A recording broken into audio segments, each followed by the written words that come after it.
I'm Nova, and you're listening to the Supernova Shift podcast. The stars aligned, and you are here today. Welcome to our orbit. Here we're all about ancient wisdom mixed with modern evolution. We talk about the most efficient ways to make your growth journey skyrocket with minimum efforts and maximum results, using scientific studies and a lot of knowledge from trustworthy books or teachings from the giants of history, whether it be from philosophy, science, etc. Today, we're diving into the fascinating world of the gut-brain connection. You're about to find out a lot of things that are going to motivate you to take care of it, trust me. I'm also going to break down exactly how to take care of it and what to avoid. You don't need to exhaust yourself with 100 glow-up habits. It's simple if you do it right. A healthy gut leads to enhanced immunity, longevity, and digestion. Plus, it clears your skin, keeps your stomach flat and debloated, and helps with weight management. The health inside is going to radiate on the outside, and you get the aesthetic results as a consequence of the gut-loving habits. Ready? Let's go.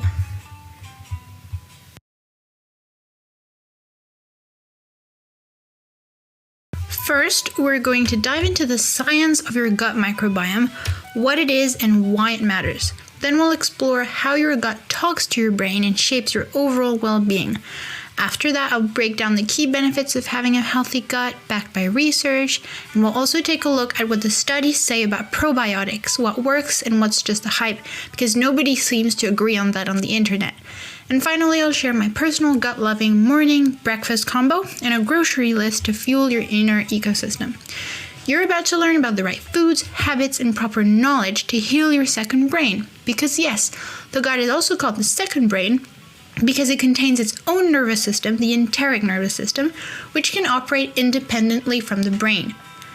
The enteric nervous system is the largest and most complicated part of the peripheral nervous system. It has over 600 million neurons that release neurotransmitters to facilitate the functions of the gastrointestinal tract.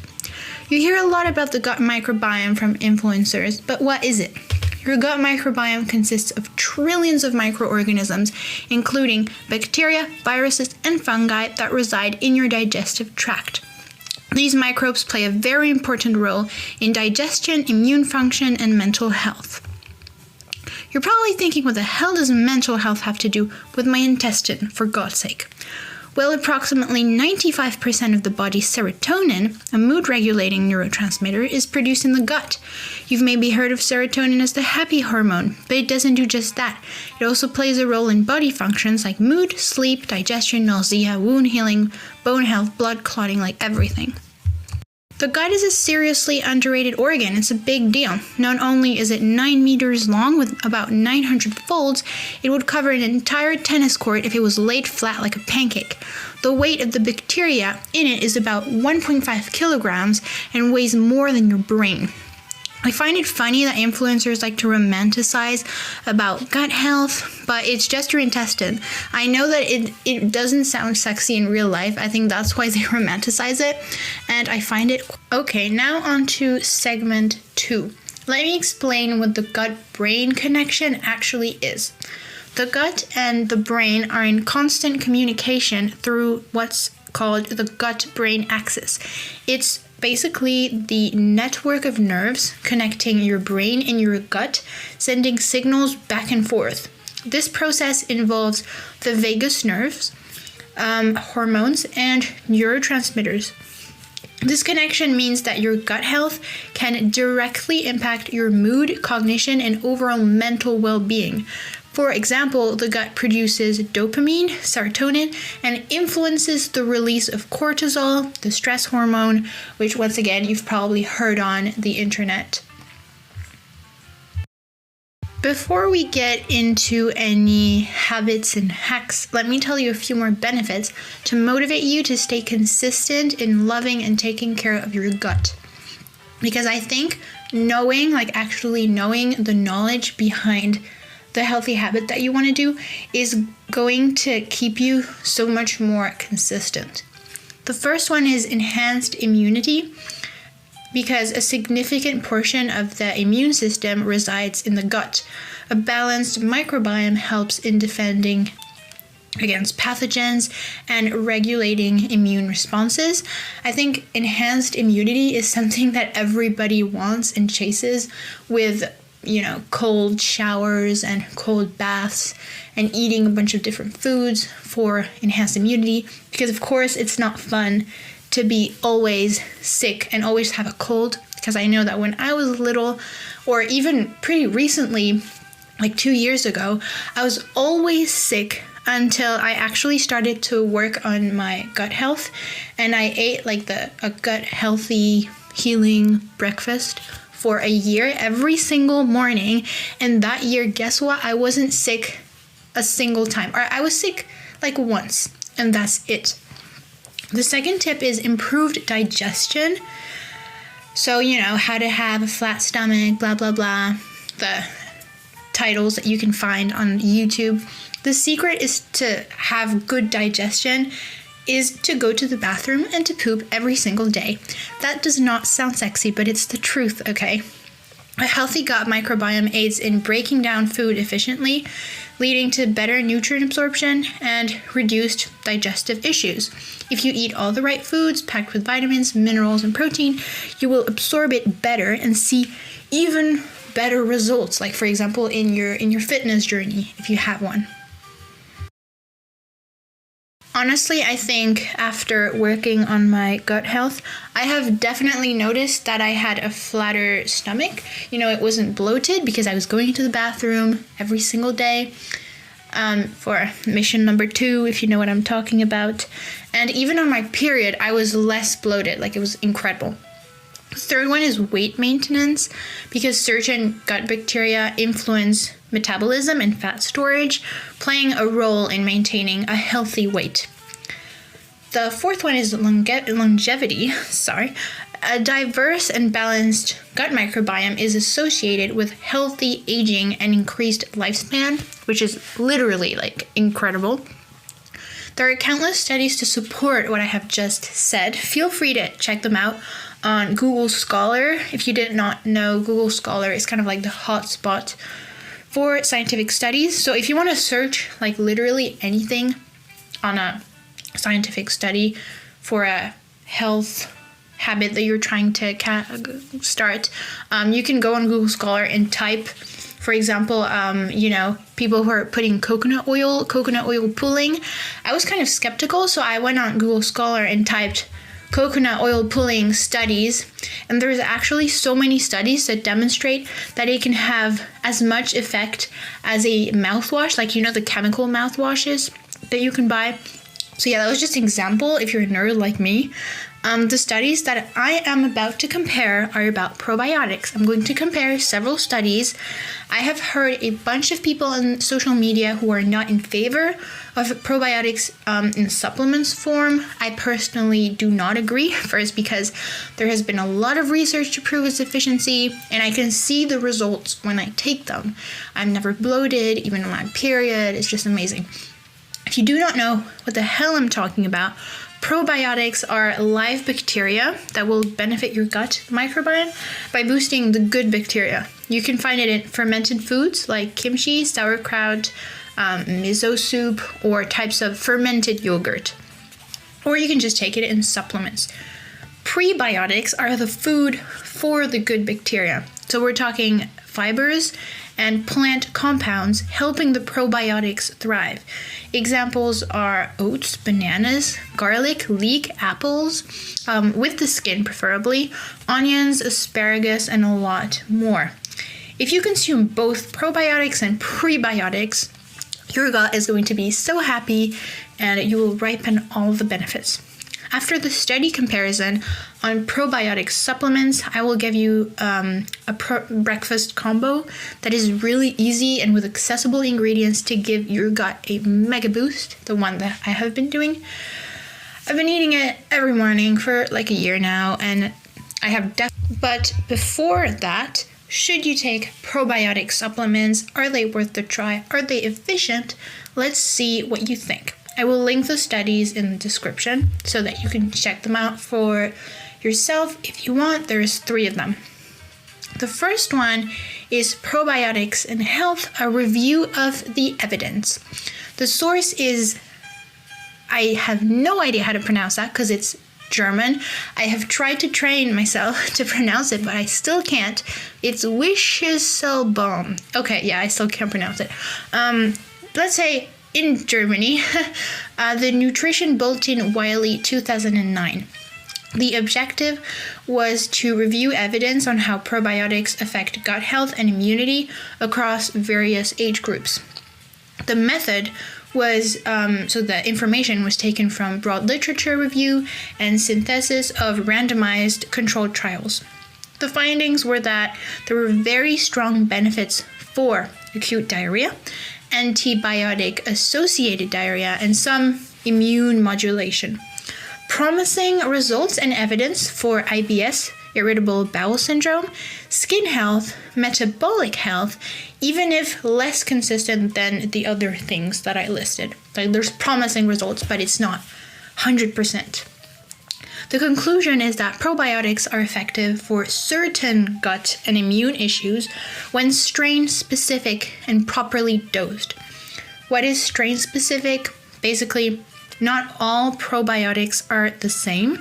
Even within the same species, like lactobacillus, there are different strains, aka genetic variations, and they can have very different effects on your body. For example, Lactobacillus rhamnosus GG, type of strain, may help with diarrhea, while Lactobacillus rhamnosus HN001, a different strain, might help support mental health.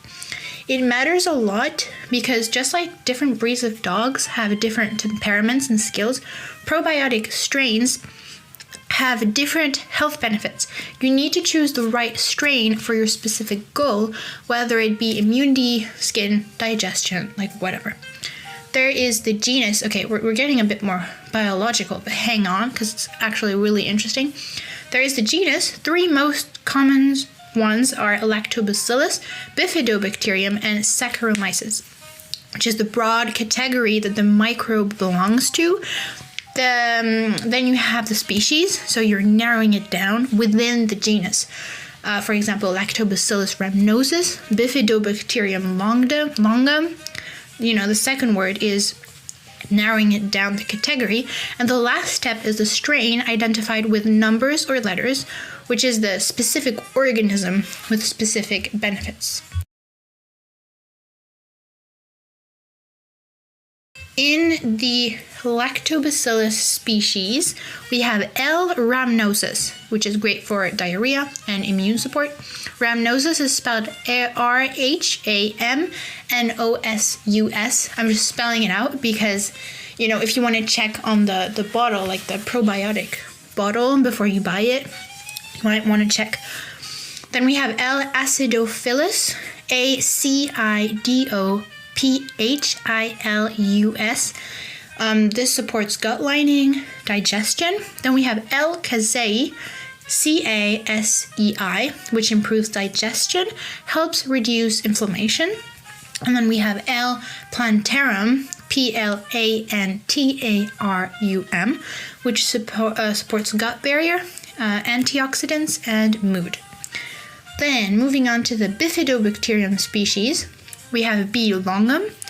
This eases IBS symptoms, so irritable bowel syndrome, and improves digestion. Bifidobacterium bifidum, which strengthens immunity, helps with regularity. I did not spell those, but I think I spelled them before. I didn't spell bifidum, BIFIDUM. So yeah, helps with regularity, said that already. And then we have Bifidobacterium breve, I don't know, BREVE, which supports skin health, gut health in infants and adults. Then we have the Saccharomyces species. We only have one genus here, S. boulardii, BOULARDII. Beneficial yeast, often used to prevent or treat diarrhea, especially after antibiotics. I'm talking a lot about diarrhea. You might be like, what the hell? But it's because, for example, when people have just taken antibiotics, your internal gut microbiome is going to be all messed up because the antibiotics will kill both the good and the bad bacteria. So you need to restore the good bacteria by taking probiotics in the form of supplements, which can be useful for people who have just been sick. So that's more on the medicine phase of things. Now we're going to move on study number 2. Study number 1 was really positive. Now let's see what study number 2 has to say. Well, I already know it because I already read it, but I mean you guys. Probiotic supplementation in healthy adults, helpful or hype? Sounds really catchy. The source is Calesi, European Journal of Clinical Nutrition, 2019, more recent. From Central Queensland University and collaborators, 2018 review. The method was an analysis of 45 trials in healthy adults, note, examining gut flora, immunity, lipid levels, aka cholesterol levels, digestion, and women's health, which is really interesting. That's why I picked that one. Their findings were that transient increases in gut bacteria specific to the probiotic taken. The benefits were mostly improved immune response, bowel habits, like I talked at the beginning, and vaginal health in women. Really interesting. No sustained changes to overall microbiome, and no significant lipid or cholesterol benefits. So to simply sum it up, probiotic supplements offer temporary health boosts, according to this study, mainly in immunity and digestion, but won't permanently reshape your gut ecosystem. I mean, when they said that it wouldn't permanently reshape your gut ecosystem, I feel like that's kind of obvious, you can't just take one pill and then be healthy, have a healthy gut. Moving on to the third study, probiotic supplements, hope or hype. The source is Zhang, Frontiers in Microbiology, 2002. The objective was to evaluate real-world performance and safety of commercial probiotic supplements. So we're moving a bit more into, safety. That's safe. The method was laboratory testing of multiple lactobacillus supplements. We've talked about the lactobacillus type from China and Canada for acid and bile resistance and antibiotic resistance, which is something that I've heard this one influencer say that taking probiotics may develop antibiotic resistance, and I heard that and I was like, that doesn't really make sense. But let's find out. The findings were that many probiotics struggle to survive in stomach acid and bile, limiting their effectiveness. Like the stomach acid just kills the probiotic. And this note that alarming potential, some carry antibiotic resistance genes that could transfer to harmful bacteria. So the conclusion is that you should use high quality supplements to maximize safety, and also use the right strain. It's really important. I'm going to break it down at the end. But yeah, I think mostly with supplements, it's extremely important to choose high quality supplements. Either choose high quality supplements or more high quality food, or both if you can.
So now to make it even more simple, we have a little sum it up chapter. Are probiotic supplements worth it? I've broken it down into pros and cons. Or do I even have cons? I don't know. The pros are that there's evidence-backed benefits for certain conditions like diarrhea, yes, once again, immunity, digestive support, and vaginal health, and can improve gut balance temporarily, especially after illness or antibiotic use. It's generally safe for most people when using reputable brands that are high quality. Keep in mind that the effects are temporary, of course, that strain and dose matter. Not all probiotics are created equal. You have to choose your strain depending on your goal. Now, you can search this on the internet. It's also really, really easy, but make sure that you check what's in there. Quality issues. Some brands don't survive to deliver. Some of the microbes that are in there might not survive. And a few may carry antibiotic-resistant genes, so be careful. Supplements can be effective under these conditions. You choose high-quality, strain-specific products with proven benefits. You use them for specific health goals, skin, digestive support, etc., or antioxidant, using the list I gave you, and you combine them with prebiotic-rich foods and healthy lifestyle habits that I'm about to give you.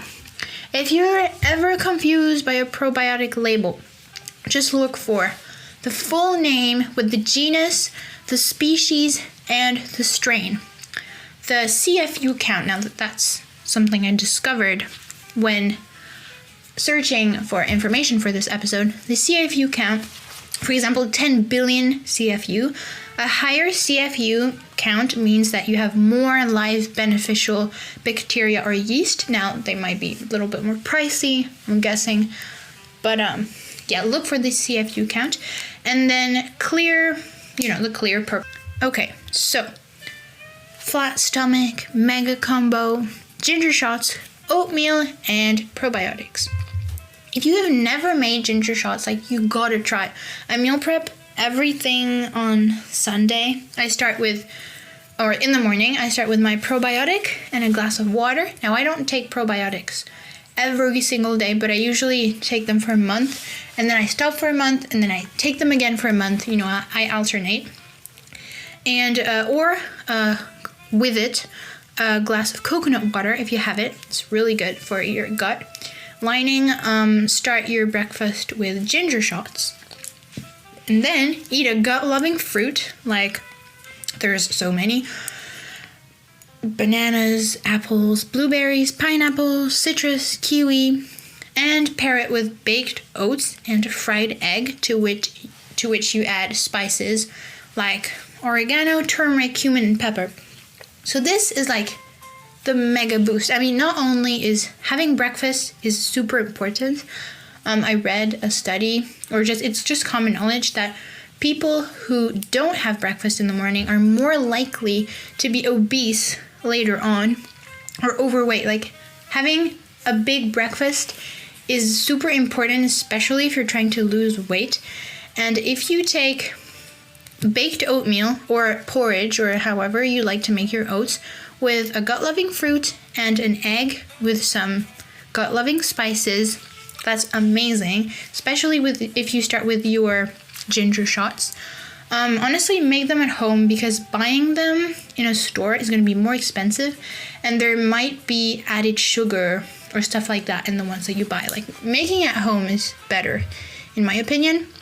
Ginger has anti-inflammatory properties and aids in digestion. Consuming ginger shots can help soothe the digestive tract and promote gut health. Oatmeal is rich in soluble fiber, aka prebiotics. Oatmeal supports the growth of beneficial gut bacteria and aids in maintaining a healthy digestive system. Probiotics, we talked about that at great lengths. Probiotics are live beneficial bacteria that can help balance the gut microbiome. They are found in fermented foods like yogurt, kefir, and sauerkraut. Spices. That's an underrated one in my opinion. But incorporating turmeric and ginger into your meals, they both have anti-inflammatory properties that support your gut health. And oregano, I think, as well. You can find recipes of all of this on Pinterest. Like, Pinterest is a great recipe inspiration hotspot. You can even ChatGPT, literally, and ask it to make you the recipe. Every time I tried it, it turned out great. I've had fun with the healthy baked oat recipes. I've made banana cake oats, coconut and jam baked oats, chocolate and chia oats, chocolate and zucchini oats, vanilla and pecan. You can have. I like to add garlic in my ginger shots, but it is not for everyone, especially if you have a sensitive stomach. I add pepper for better absorption and sometimes some citrus fruits like lemon or even celery. And I'm just warning you, like, if you've seen on the internet those influencers who in the morning on an empty stomach swallow a piece of garlic, like raw garlic, please don't do that, because I have tried that like the dumbass that I am, and it burnt my stomach. Like, on an empty stomach, I just took a piece of raw garlic and it burned my insides. It was horribly painful. It went away after a while. But I really don't recommend doing that. Put it in your ginger shots and then eat something right away after you just drank it. If you have a sensitive stomach, just don't do it, because, yeah, just don't do it. Okay, now moving on to segment 6 already, foods and hydration for gut health. This is your inspo for your grocery list for next time, full of gut healing foods. It's super easy to find creative and delicious recipes on Pinterest incorporating those ingredients. Like, you can just type on the internet recipe with this ingredient and it'll just give you the recipe. So you can get out a piece of paper right now, pause and get a pen and a piece of paper and note these down. We're starting with vegetables rich in fiber, polyphenols, and prebiotics. Okay, a lot of green things. Broccoli, kale, spinach, zucchini. Then we have carrots, beets, sweet potatoes, artichokes, especially Jerusalem artichokes. They have great prebiotics. Leeks, asparagus, garlic, and onions. Fruits we have. Oh yeah, they feed the good bacteria. They're rich in antioxidant and fiber. I mean, who didn't know that? I mean, fruits are just amazing for you. Blueberries, raspberries, apples, especially with the skin. Bananas, papayas, rich in enzymes. Pineapple, which have bromelain enzyme, aids in digestion. Pomegranate, kiwi, and avocados. Pomegranate especially. Pomegranate juice, if you can get that. It's so good. I mean, I think it's really good. And it's good for everything. Like, your overall wellness, just good for everything. The only problem is it can be a bit pricey depending on where you live. For hydration, because hydration is really important as well to hydrate your gut lining, and fermented drinks. So we have coconut water, natural electrolytes, gentle on the gut. Bone broth, collagen, glutamine for healing the gut lining. Kefir, if tolerated, dairy or coconut based. Kombucha, sugar-free, of course, fermented and rich in probiotics. And herbal teas like peppermint, ginger, licorice root, fennel. I might make a episode on teas because I love tea and the history is just fascinating, and it's also so good for your health. Then we have spices and herbs, which are really underrated but play a big role. They're anti-inflammatory, antimicrobial, promote digestion. You can add them to drinks or meals depending on, what you like.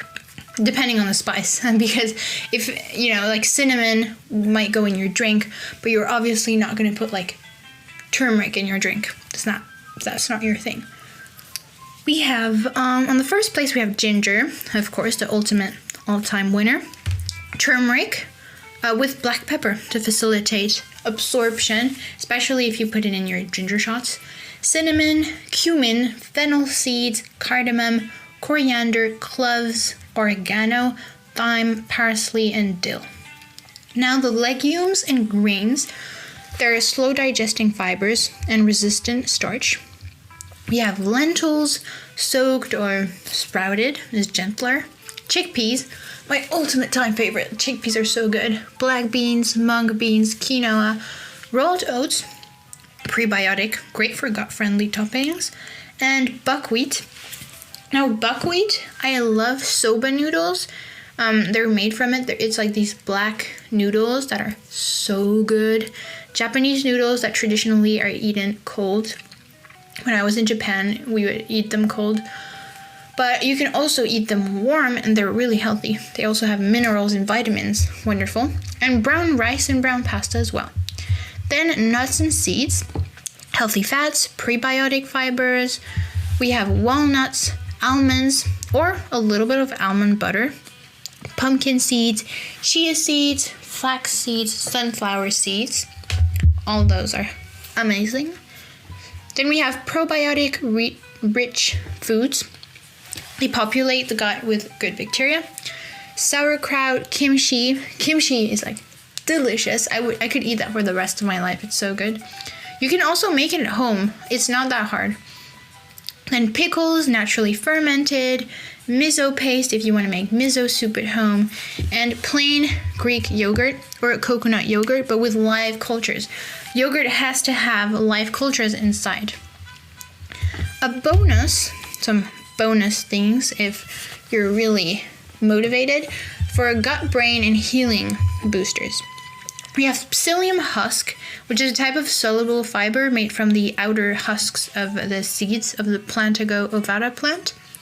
Apple cider vinegar boosts stomach acid before meals. You can take it as shots or in your salads, great as well. Aloe vera juice is really gut soothing. In drinks, just make sure that it's sugar-free. Seaweed, prebiotic and mineral rich. I love seaweed. It might sound weird to some Europeans, but I've lived in Asia for 5 years and I've traveled to a lot of countries around Asia like Malaysia, Japan, Korea, and they eat, and also in Taiwan, they eat seaweed, and it's delicious because they make it as a snack and it's just a really healthy snack. And dark chocolate with a minimum of 70% of cocoa, rich in polyphenols. Do not forget hydration. Staying well hydrated is essential for digestion and maintaining the mucosal lining of the intestines. Okay, so to finish off, let us talk about the foods that harm your gut health. Okay, so you probably already know this, but it's really important. Avoid ultra-processed foods high in added sugars and unhealthy fats.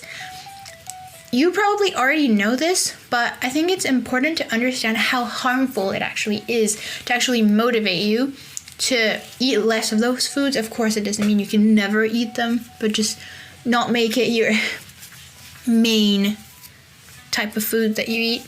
They can disrupt the gut microbiome and negatively impact your brain health. Like, literally, eating sugar kills your brain cells, okay? I mean, refined white sugar if you eat too much of it. And since the gut microbiome impacts your entire health, eating ultra-processed foods is going to impact your entire wellness, literally, and also your aesthetics.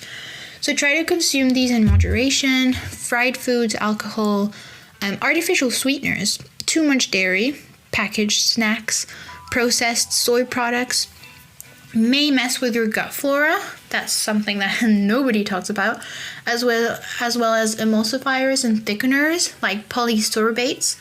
While protein and high quality meat and fish are excellent for your health, like high quality red meat, for example, I think I'm going to make an episode about that because some people are saying that, red meat is like really bad for your health. Actually, studies have shown recently that red meat, if you have no cardiac problems, if you're a highly active person, red meat is actually really good for you. But I'm getting off topic. I'm getting too excited. Processed meats, that's different. Processed meats like Spam, ham, bacon, sausages, and stuff like that is to be consumed in moderation, or at least find good quality sausages and ham, like it exists. But just don't make it the primary source of protein that you get. Okay, well, that leads us to the end of this podcast.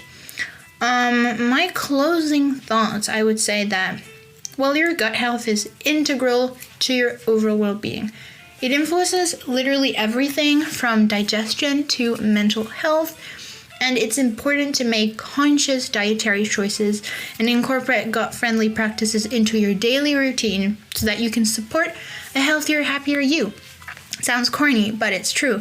And you know that now that you've listened to this episode, like you literally know everything you need to know. Thank you for tuning into the Supernova Shift podcast. Until